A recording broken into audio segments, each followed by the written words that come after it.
사랑하는 여러분, 교회는 두 기둥이 있습니다. 선교와 긍휼입니다. 이 두 가지가 교회의 정체성이 되지 못하면 교회는 이 땅에서 사명을 온전히 감당하기 어려울 것입니다. 우리가 희생을 감수하면서라도 선교와 긍휼에 힘쓰는 것은 교회의 사명이기 때문입니다. 모든 교회는 다 선교와 긍휼을 하고 있습니다. 그러나 정도의 차이는 있을 것입니다.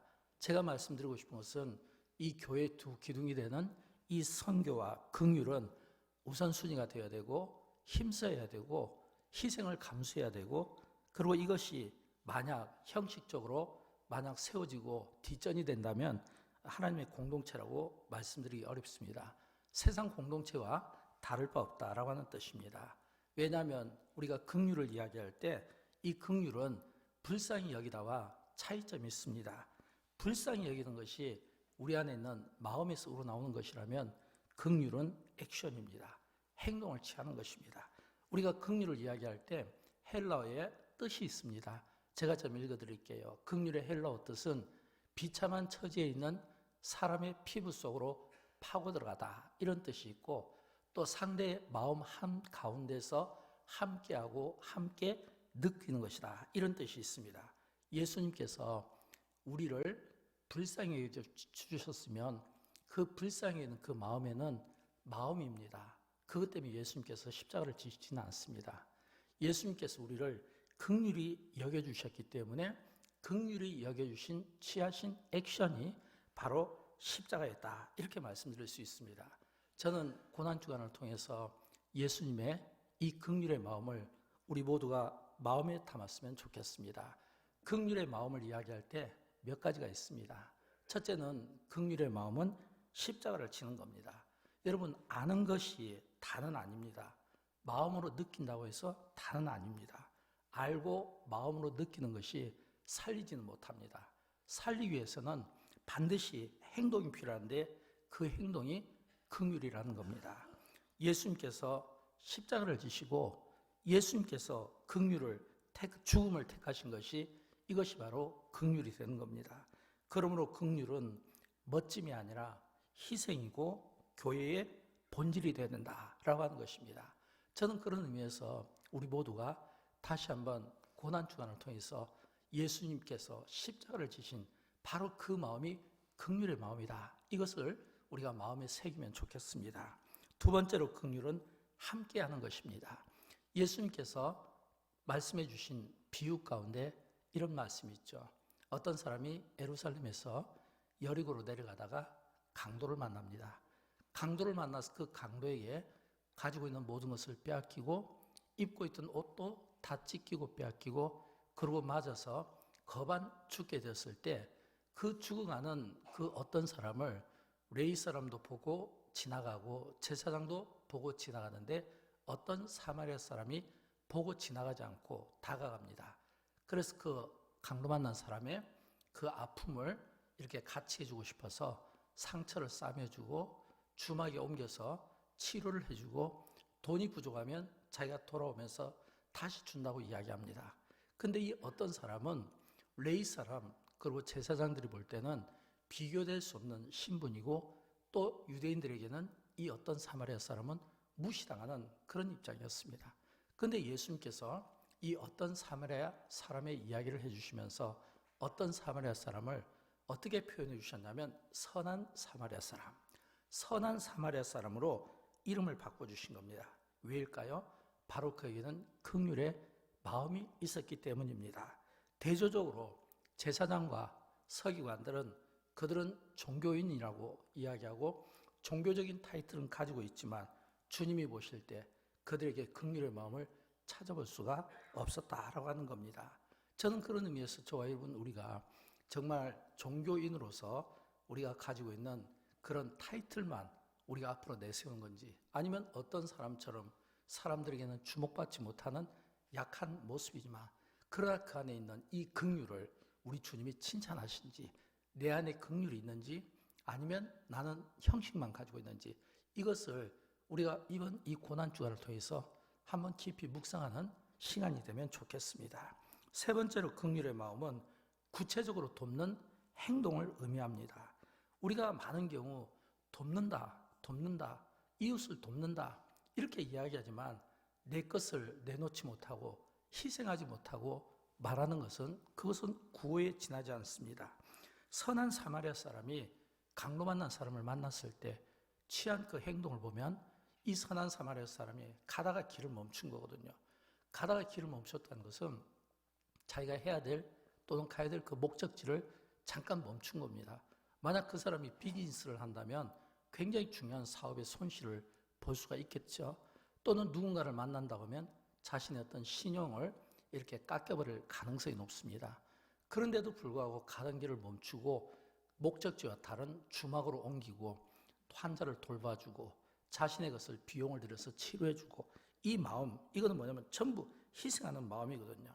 저는 우리가 긍휼을 이야기할 때 이 긍휼이 이런 이 마음, 구체적으로 내가 돕고 행동하고자 하는 이 마음이 있어야 되고, 저는 예수 그리스도의 이 긍휼의 마음을 예수님께서 긍휼히 여기는 자가 복이 있다라고 말씀해 주신 것처럼 저는 이 세상을 이 긍휼의 마음으로 바라보면 좋겠습니다. 왜냐하면 이 세상은 이 긍휼을 애타게 기다리는 사람들이 주변에 널려 있다고 하는 겁니다. 예수님께서 긍휼히 여기는 자가 복이 있다. 이 이야기는 이 긍휼이 여김을 필요로 하는 사람들이 널려 있기 때문에 그들에게 마음만 갖지 말고 행동을 취하라 라고 하는 겁니다. 돌아보면 병으로 고생하시는 분이 있고 육신의 연약함으로 고생하는 분이 있고 경제적인 어려움으로 고생하는 분들이 있고 또 죄의 무거운 짐을 가지고 고생하는 분들도 있습니다. 가난한 자들도 있습니다.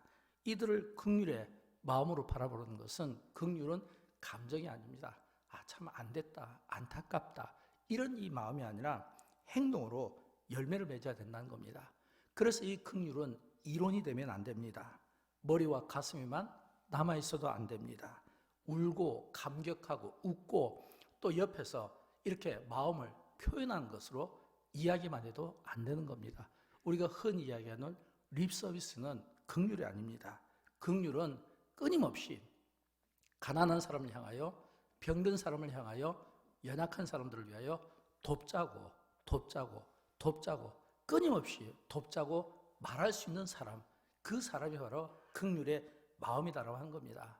그래서 긍휼은 반드시 행동으로 옮기고 실천돼야 되지 마음만 가지고 구호만 가지고 이야기하는 것은 진정한 긍휼이 아니다.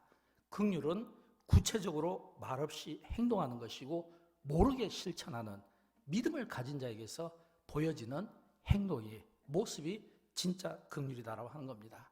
저는 그런 의미에서 이 긍휼을 우리에게 보여주신 가장 완벽한 모습이 바로 하나님께서 우리 모든 죄인을 위해서 우리의 모든 죄를 대신 용서해 주시기 위하여 독생자 예수님을 세상에 내어보내 주시고 그리고 십자가에서 죽게 하신 바로 그것이 진짜 긍휼이라고 생각합니다. 우리를 구원하기로 마음먹으시고 하나밖에 없는 자기 아들을 대신해서 유월절의 어린 양으로 우리에게 내어주심으로 우리의 모든 죄를 용서해 주시고 사해 주신, 작정하신 이것이 하나님의 긍휼 아니겠습니까? 자격 없고 무가치한 우리 인간을 위해서 하나님의 가장 영원한 가치가 되시는 그 아들을 아낌없이 부어주신 겁니다. 여기에는 조건이 없습니다. 또 여기에는 하나님께서 어떤 이유를 달지 않았습니다. 무조건적인 아가페적인 그 사랑, 그 긍휼의 마음으로 인간에게 예수 그리스도를 내어주셨다라고 하는 겁니다. 그래서 예수님은 우리에게 너희가 긍휼한 자가 되어라 라고 이야기했을 때 이 긍휼은 우리에게 적극적인 행동을 우리에게 요구하는 말씀이다 라고 하는 것을 볼 수 있습니다. 네 번째로 긍휼은 용서의 삶을 사는 것입니다. 여러분, 예수님께서 십자가상에서 그 7가지 가상칠언 가운데 마지막 말씀 가운데 하나가 이 말씀이잖아요. 누가복음 23장 34절에 있는 말씀인데 바로 이 말씀이 긍휼의 말씀입니다. 우리 같이 한번 읽어보도록 할까요? 아버지여 사하여 주옵소서, 자기들이 하는 것을 알지 못함이니이다. 아멘.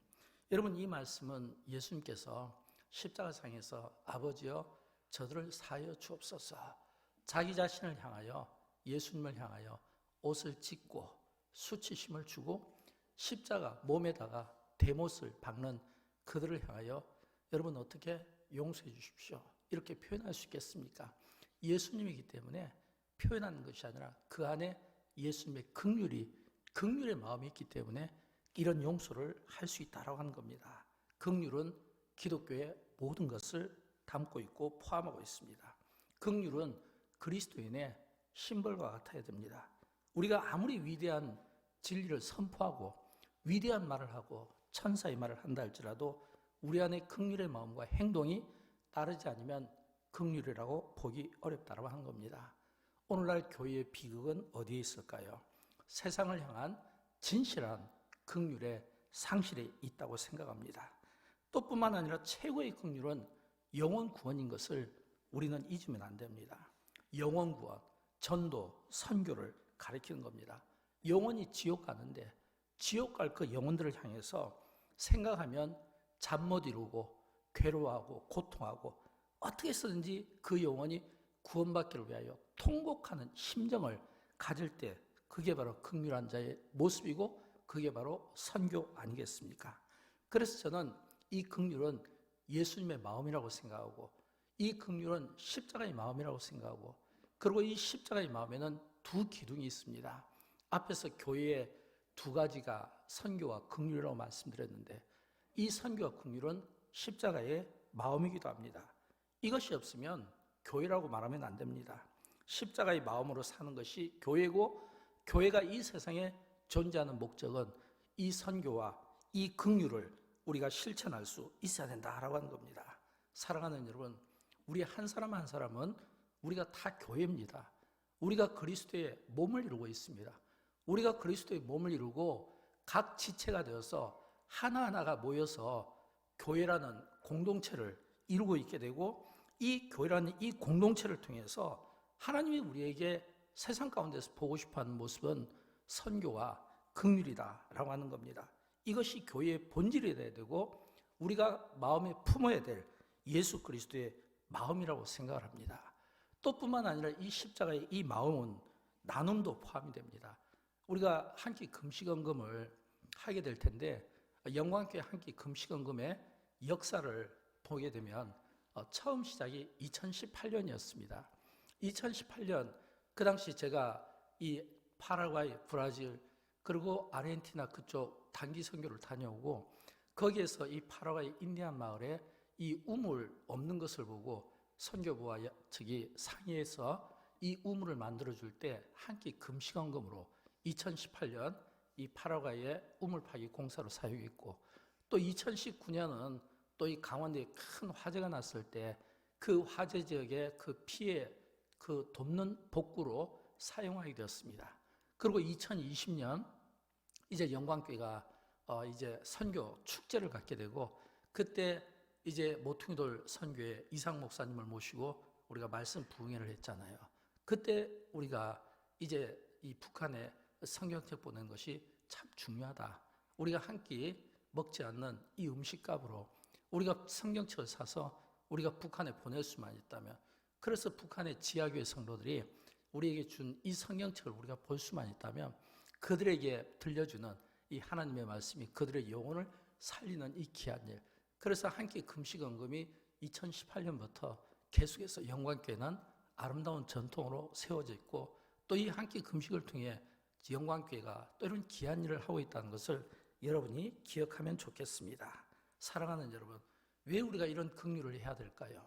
긍휼은 선교는 하나님의 마음이고 십자가의 마음이고 또 예수님께서 이 긍휼을 선포해 주신 것은 이 긍휼을 선포하고 그리고 이 긍휼을 긍휼히 여기는 자에게는 주신 약속의 말씀이 있어요.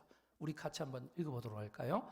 긍휼히 여기는 자는 복이 있나니 그들이 긍휼히 여김을 받을 것이며 아멘. 여러분 긍휼히 여기는 것이 중요합니다. 이 긍휼은 불쌍히 여기는 마음과 다릅니다.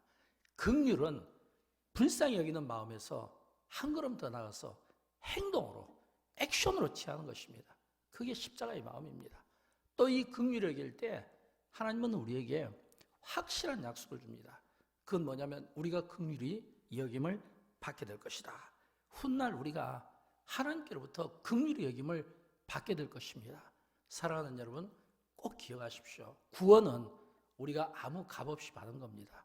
구원은 우리가 하나님 앞에 어떤 행위나 노력으로 받은 것이 아니라 그냥 값 없이 하나님의 일방적인 사랑으로 긍휼을 받았습니다. 그러나 구원받은 우리는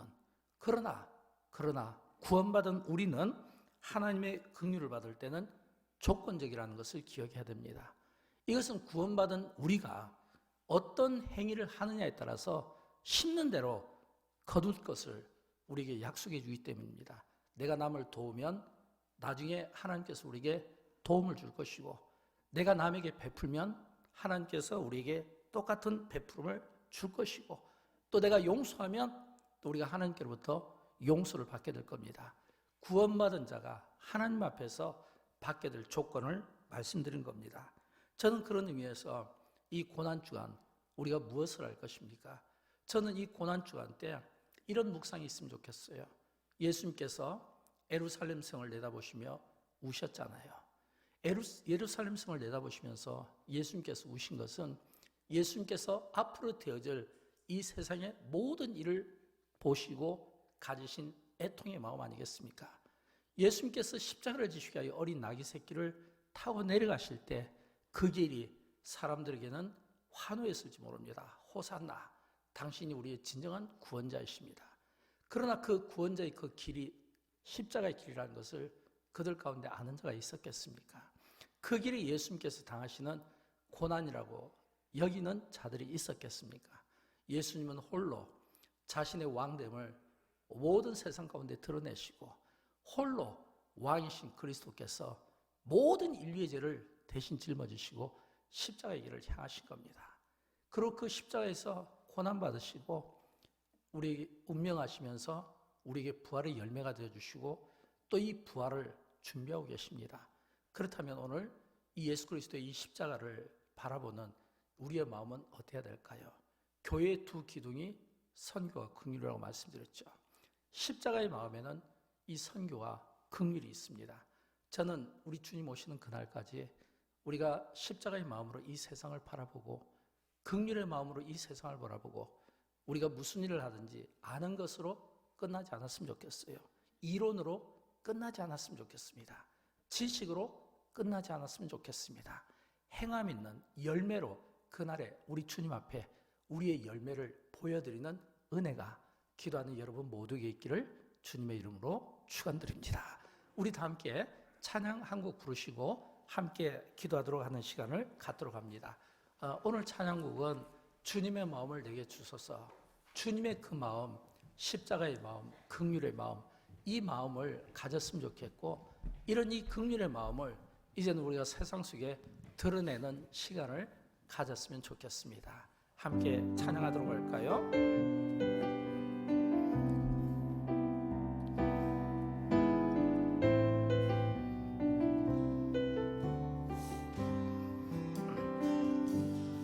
보소서 주님, 나의 마음을 선한 것 하나 없습니다. 그러나 내 모든 것 주께 드립니다. 사랑으로 안으시고 날 새롭게 하소서. 주님 마음 내게 주소서. 내 아버지